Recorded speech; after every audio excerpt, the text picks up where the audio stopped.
2026ஆம் ஆண்டை அபிஷேக் சர்மா சிறப்பாக தொடங்கினார். 35 பந்துகளில் 84 ரன்கள் எடுத்து 5 போட்டிகள் கொண்ட T20 தொடரில் இந்தியா முன்னிலை பெற உதவினார். 2025ஆம் ஆண்டு T20 கிரிக்கெட்டில் அற்புதமான சாதனையுடன் இந்த ஆண்டு தேசிய அணிக்காக தனது முதல் ஆட்டத்தில் அபிஷேக் அந்த வேகத்தை முன்னெடுத்துச் சென்றார்.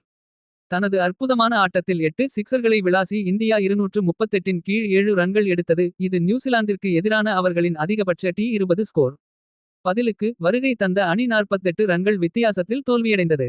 கைல் ஜேமிசன் மற்றும் ஜேக்கப் டஃபி ஆகியோர் சஞ்சு சாம்சன் மற்றும் இஷான் கிஷானை வீழ்த்தியதால் போட்டியின் ஆரம்பத்தில் இந்தியா 2 விக்கெட்டுகளை இழந்தது. ஆனால் எப்போதும் போல அபிஷேக் ஆரம்ப தோல்விகளால் சோர்வடையவில்லை. பவர்பிளேயில் 4 சிக்சர்களை விளாசி இந்தியா 6 ஓவர்களுக்கு பிறகு 68 இன் கீழ் 2 என்ற இலக்கை எட்டியது. ரன்களுக்காக ஏங்கிக் கொண்டிருந்த சூரியகுமார் யாதவும் தனது இன்னிங்ஸின் தொடக்கத்தில் தனது முத்திரையை பிளக் செய்து ஷார்ப் பிக் அப் செய்தார். இந்த செயல்பாட்டில் அபிஷேக் 20 பந்துகளில் தனது அரைசதத்தை எட்டினார். இரு பேட்டர்களும் மூன்றாவது விக்கெட்டுக்கு 99 ரன்கள் சேர்த்தனர். அதற்கு முன்பு சூரியகுமார் பாதியிலேயே ஆட்டமிழந்தார். அடுத்த ஓவரிலேயே நியூசிலாந்து அணியும் அபிஷேக்கை பின்னுக்கு தள்ளி இஷ் சோதிக்கு எதிராக 2 முறை பந்தை விரட்டி ஒரு முறை தவறவிட்டது. இந்த கட்டத்தில் இந்தியா இன்னும் 8 ஓவர்கள் மீதமுள்ளது. சிவம் துபே ஒரு சிக்சர் அடித்த உடனேயே சீக்கிரமே ஆட்டமிழந்தாலும் ஹார்திக் பாண்டியா 16 பந்துகளில் 25 ரன்கள் எடுத்து ரிங்கு சிங் டெத் நேரத்தில் பொறுப்பேற்றார்.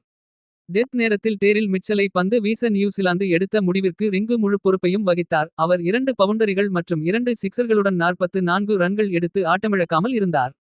நியூசிலாந்து அணிக்கு டெவன் கான்வே வீசிய ஒரு பந்து வீச்சை விரட்டி பின்தள்ளியபோது ஆரம்பத்திலேயே பின்னடைவு ஏற்பட்டது. அதைத் தொடர்ந்து ரச்சின் ரவீந்திர இரண்டாவது ஓவரில் ஒரு விக்கெட்டை ஸ்லிப்பில் விட்டுக் கொடுத்தார்.